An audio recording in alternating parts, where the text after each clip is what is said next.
big holiday, the best holiday in Xbox history, you're saying? I think so. Like, we have Gears, Forza, Fable, Halo, Call of Duty. I mean, you look at the lineup first and third party, it's an incredible time to be a gamer. Fable Legends will be available on Windows 10 PCs, in addition to Xbox One.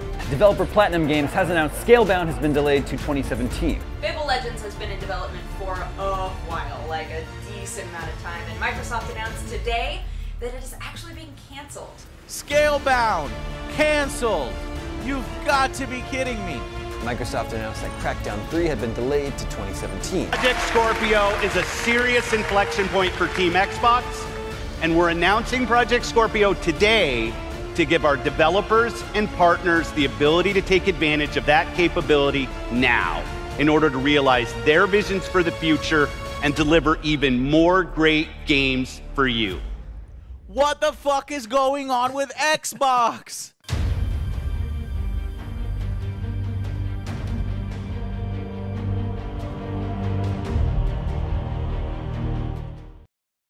If there's one thing in the industry and on Twitter and just in social media when it comes to gaming that I am just getting absolutely sick of, is the console war. PlayStation versus Xbox. I'm so sick of seeing the Xbox defend the Xbox, PlayStation defending their exclusive. I'm just sick of it. That being said, when it comes to the Xbox and Microsoft's plans moving forward and what they've said in the past and everything surrounding that console, there needs to be some discussion, because without trying to fuel a console war, it's unbelievable to me how anybody can defend the Xbox One at this point. When you look at the Xbox One's history from the beginning, and I'm not talking about all that DRM and online stuff, I'm talking about the fucking games. When you look at it from day one to right now, the sheer lack of quality titles is astounding to me. And you guys are going to be instantly, well, Big Riot had Gears 4, and like, I get it. There are exceptions to that statement. You had Gears. You had, in some aspects, Halo 5. You had, in some aspects, Halo Massive. No, that was a goddamn train wreck. You had Gears of War Ultimate Edition. Forza was good, but at the same time, you can get Forza and Gears on the PC, so that just calls into question exclusivity. There's no reason to own an Xbox One. When we talk about train wrecks, and that is the Microsoft brand right now when it comes to gaming, it is a train wreck. Xbox One, we had Master Chief Collection, which launched in an absolutely abysmal state server infrastructure-wise. It was a fucking nightmare. Then you had Halo 5 drop. Halo 5 was such a shift from what made Halo good. The campaign was garbage. Multiplayer was actually pretty solid, but the campaign and the overall package, just it wasn't Halo 3. I'll say that.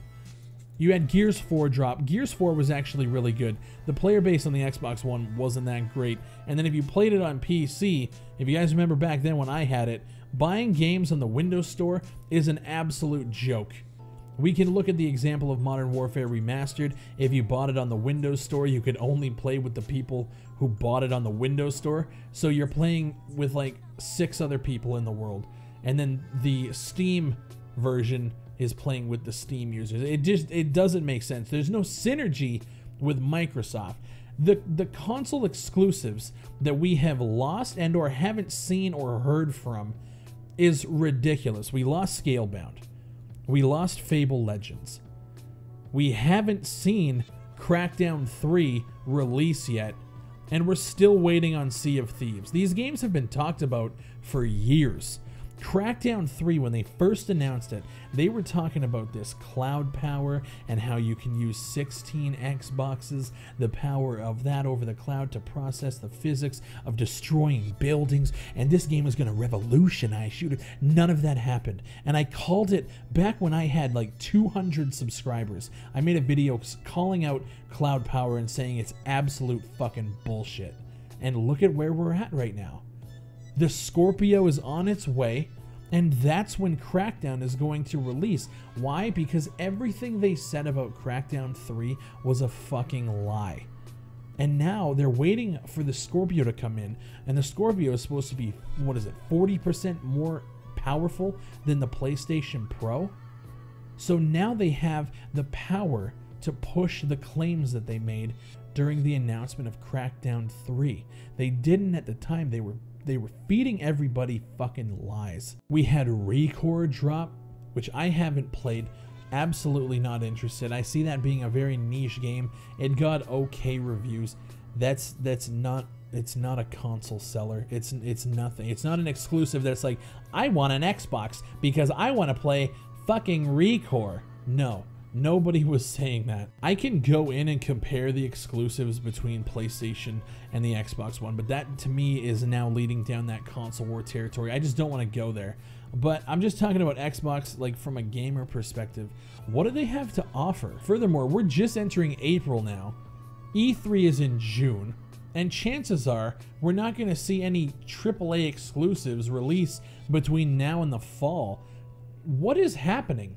Are they going to go to E3, drop absolute bombs on people, and then release the games that fucking night? Because that is the only way that they have a chance to survive in 2017, right? Because nothing is going to be released pre-E3 that is going to be on anybody's radar, because they want that hype from the trailers. And usually when it is announced at E3, it's either a year away, or if you look at what Fallout did, Fallout 4, they released it like 6 months later. That's still 6 to 7 to 8 months away from getting an exclusive AAA Xbox game that's actually worth a fuck. That's crazy. That the last exclusive that we have had would have been, what, Gears 4?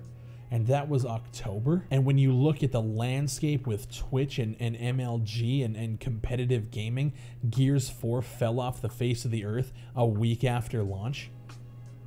Like, what's driving people to fucking turn on an Xbox One, to buy an Xbox One, to look at that and say, this is the console I want to have under my TV? It doesn't, there's nothing I can think of. And while we talk about Mass Effect and how people were blaming the Ally Rose girl for the downfall of the animations, when it comes to a company this size, you can't just blame one person, right? But we look at the landscape and how Phil Spencer has come in and 180'd the Xbox. Phil Spencer's gonna save the console. He got so much praise when they announced backwards compatibility, which is a great thing. Backwards compatibility is dope, awesome.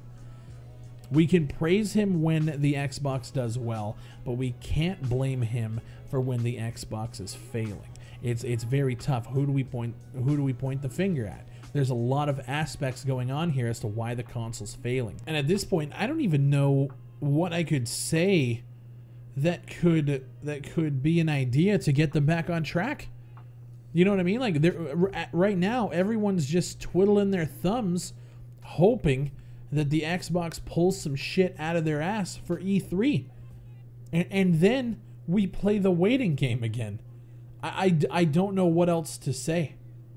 The Xbox has done a horrific job of providing good exclusives timed perfectly for release. I know that's really hard to say, but you get a big release in February, you get a big release in June, a big release in October. I guess I said that Gears was the last exclusive. I didn't really even count Halo Wars 2.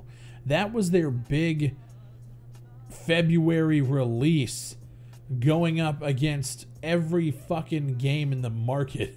You know what I mean? Like, you had Halo going up, even when we're talking third party, not even exclusives. You had Halo Wars 2 dropping in the middle of For Honor, Ghost Recon, Mass Effect Andromeda, Horizon Zero Dawn, Resident Evil 7. And that's the plan? We're gonna drop a console RTS based on one of the biggest franchises your company. We're gonna drop right in the middle there. That's the big release. Are you fucking serious? I'm just a dude who plays games and discusses things that he sees. And I can see that the Xbox is fucking floundering. Well, everyone else has already built a boat and is taking off. It's treading water. I don't see how they can come back from this. Honestly, I don't. We can sit there and say that they can come to E3, announce a new Halo, a new Gears, a new Fable, a new Forza, and they're all going to drop in the fall. And I still don't see how that would even excite people to the point where they're going to bring this shit back. I really honestly feel that this might be a little too early for an E3 prediction, but I feel that their big draw from E3 this year is going to be an announcement of Sea of Thieves open beta or alpha or whatever the fuck they're in right now. And it's going to be like, you guys can play Sea of Thieves. Everyone here and everyone watching at home can play Sea of Thieves right now. And it's they're thinking that it's going to be, oh shit, Xbox won the show. That's not enough. You need to pull every arsenal out for E3 this year or it's over. The fact you guys are still selling consoles blows my mind. I really don't even know what to say to get them back on track, but I want to know what you guys think. If you have any ideas for Microsoft, do you have any predictions for what's going to go on in the next 8 months here for the Xbox One going into the Scorpio launch? I want to hear. Leave a comment down below and let me know what you guys think about this discussion. I'm really curious to hear your guys' thoughts. My name is Big Fry. Shout out to everyone who has been supporting me on the Patreon, all the Twitch subs, everybody who has been helping the channel financially. And if you guys are just taking a moment out of your day to watch the video, I appreciate it. Thank you guys very much. Shout out to the Fry Nation. And I'll see you on the next one.